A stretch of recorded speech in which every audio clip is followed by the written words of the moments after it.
Dear friends, in the last class we have discussed about direct and indirect band gap semiconductor materials, and we have also seen that the direct band gap semiconductors are more suitable for these optoelectronic devices, right? So today we will be discussing about light emitting diode or LED. So what is this LED? LED is one of the simplest optoelectronic device which is made up of special kind of semiconductor diode. And the basic function of this light emitting diode is that it converts electrical energy into light energy. In our discussion of semiconductor physics, we have seen that a PN junction diode operates only during the forward bias condition. Thus, like the normal PN junction diode, LEDs also operates only in the forward bias condition. Further, during this forward bias condition, these LEDs, they emit either visible light or invisible light. Here this invisible light includes both infrared and ultraviolet light. So these are some of the LEDs of different colors. The LEDs which emits visible lights, they are useful for indicators or many lights in our house. Mostly we are using the LEDs which emit the light lying in the visible spectrum, like different colors of LEDs are available. But the LEDs which are emitting lights in the infrared region, they are used for remote controls and burglar alarm systems which are used for different security purposes, right? You might be thinking how there are different colors coming from this LED. What is the physics behind this? How the color is changing? Basically, the color of the emitted light, that depends on the material used. What is the material we are using for the construction of the LED? That decides which color we will be getting from that LED. Coming to the schematic diagram, if you look into this lower one without these two arrows, that is nothing but the schematic diagram of a normal PN junction diode. And only difference here is we are putting two arrows over here. This indicates that this diode is emitting light and hence it is a LED. So this is the schematic diagram of light emitting diode. Now coming to the device structure of LED, we will see how it is constructed. What are the different parts of a LED? We know that this LED is nothing but a special semiconductor diode. So the construction of LED is similar to the normal PN junction diode construction, but the exception is that it is made up of compound semiconductors, whereas the normal PN junction diodes, they are made up of silicon and germanium. What is this compound semiconductors?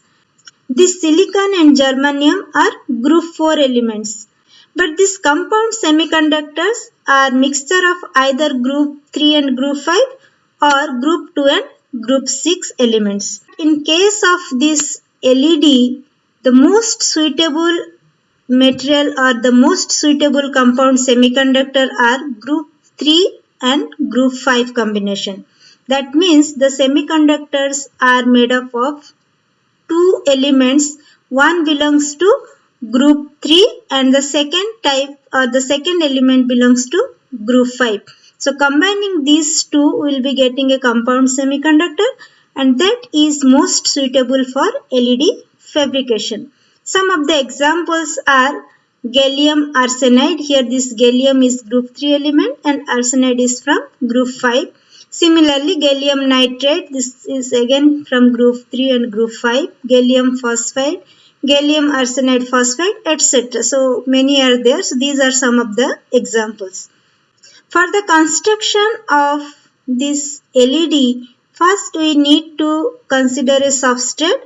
Over this substrate, a N-type material is deposited, and part of this N-type material is converted into P-type by the method of diffusion. So a thin p-type material is grown on a n-type material through diffusion. And this junction over here that behaves like a diode. Further, the doping concentration of this n-type material should be very high as compared to p-type, and that's what it is marked as N+. Doping concentration is high in N region as compared to the P region. Now to connect this PN junction or LED to a circuit, metal contacts are provided on the N-type material. Here this is the N-type material and this is the metal contact or ohmic contact over here. And at the edges of the P-type material, why not this portion? This window is remain open over here through which the light will come out. So this window is there to emit the light and it must be clear to escape the photons easily. So these green layers over here are the ohmic contacts through which this LED is connected in a circuit. And these are the dielectric layers, this orange one and this orange one, that is to provide isolations. Once the PN junction is fabricated, that is housed or encapsulated inside a plastic or epoxy resin cover. What is that? So this is the PN junction diode or LED which is kept inside a hemispherical shaped cover that is made up of plastic or epoxy resin. Why we are keeping that LED inside this cover? That is to give the protection and also it helps to concentrate the light in a particular direction and to reduce the total internal reflection at semiconductor air interface. Because by putting this cover, we are putting a restriction on the angle of incidence from where this light is coming, and through that restriction, we are reducing the total internal reflections.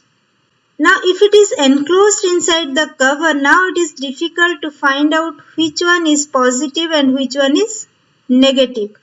So here this is the anode and this is the cathode, and to distinguish between these two, generally the anode is made longer as compared to the cathode. So the longer one is anode and the shorter one is cathode. Let us now understand the working of LED. This is the structure what we have discussed. The basic principle behind the working of LED is injection electroluminescence. What is this injection electroluminescence? First we will look into electroluminescence. Luminescence means something which emits light. Further, electroluminescence means that emission of light is triggered by some electric field or electric current. So electroluminescence is a process in which a material emits light in response to an applied electric field or electric current.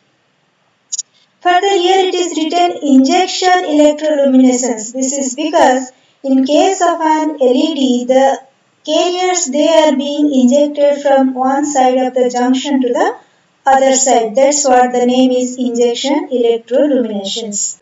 To understand this in detail, let us go to the energy band diagram of a PN junction. This is the energy band diagram of a PN junction under forward bias, and we have already discussed about this in semiconductor physics.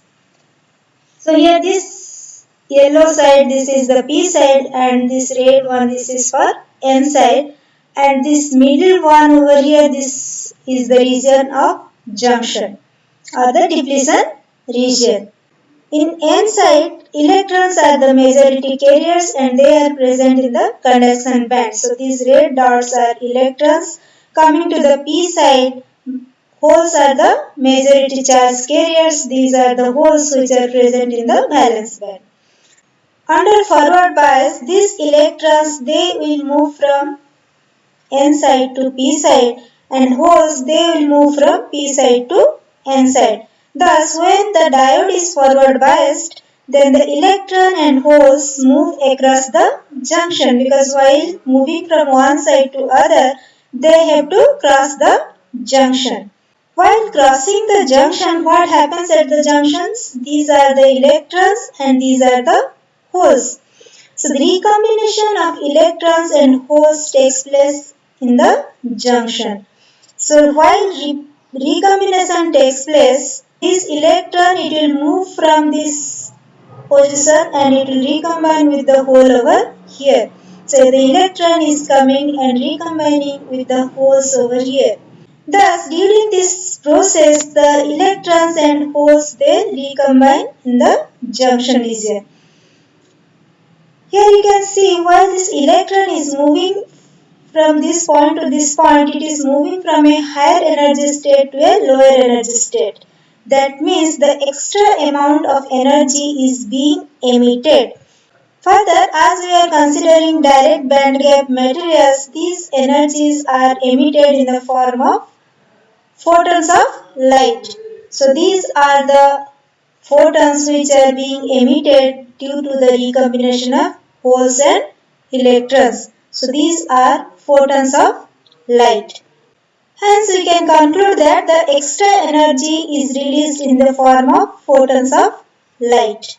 Now let us have some mathematical derivations for this. We all know according to Planck's law E is equals to h nu or E is equal to hc by lambda. Just by reshuffling I can write lambda is equals to hc by E, and here I am writing Eg because the electron is transiting from conduction band to valence band. That means the amount of energy released or emitted that is equals to the energy gap of the material. So Eg over here is nothing but the energy gap of the material considered, and lambda is the wavelength of the emitted light. H is Planck's constant, C is speed of light. Now putting these values, H is equals to 6.63 into 10 to the power minus 34 joules second, C is equals to 3 into 10 to the power 8. If we multiply these two, we can get Hc is equals to 1.989 into 10 to the power minus 25 joule meter. Further, if I convert this into electron volt into meter, I need to divide this by the charge of electron, and after doing that calculation, I can write Hc is equals to 1.24 into 10 to the power minus 6 electron volt into meter. Now, if I substitute this value over here and the value of Eg if I consider in terms of electron volt, then this electron volt and this electron volt coming from the denominator, they will get cancelled, and I will be getting 1.24 into whatever this 1 by E that value will come, and this 10 to the power minus 6 meter, and that is nothing but micrometer. So just for simplification, I can write the wavelength of the emitted light lambda is equals to 1.24 by Eg micrometer, and here the Eg is expressed in terms of electron volt. Now from this expression, we can see that the wavelength of the emitted light that depends on the energy gap of the material considered for the construction of LED. This is the spectrum of radiations. Here you can see this is the violet to red, and this is the visible range. Below this is the ultraviolet range, and beyond this is infrared region. This is the region for visible spectrum, and from here we can see that the wavelength of the visible light that lies between 400 nanometer to 700 nanometer. Thus, the wavelength for visible light ranges from 400 nanometer to 700 nanometer. If I write this in terms of micrometer, I can write it 0.4 micrometer to 0.7 micrometer. If you want the LED to emit light which falls within the visible energy range or the visible range, then we have to choose the material accordingly. Right? From this I can write Eg equals to Hc by lambda. I have just taken Eg to the left hand side and lambda to the right hand side. So the energy gap of the material considered for the construction of the LED is equals to Hc by lambda, and that is equals to 1.24 by lambda, and energy will come in terms of electron volt, right? So this is the expression from where we can see that energy gap of the material decides what will be the wavelength of the emitted light. From here we can see the wavelength for the visible light that lies between 400 nanometer to 700 nanometer. And if we want an LED which emits the light in the visible range, then the energy gap should be chosen accordingly, right? So if I am taking lambda is equals to 400 nanometer, I will be getting the value of Eg as 3.1 electron volt. Further, considering the lambda to be 700 nanometer, I can get Eg equals to 1.77 electron volt. And hence, if I am considering a material with energy gap lying between 1.77 electron volt to 3.1 electron volt, then the light emitted from that LED will lie in the visible spectrum.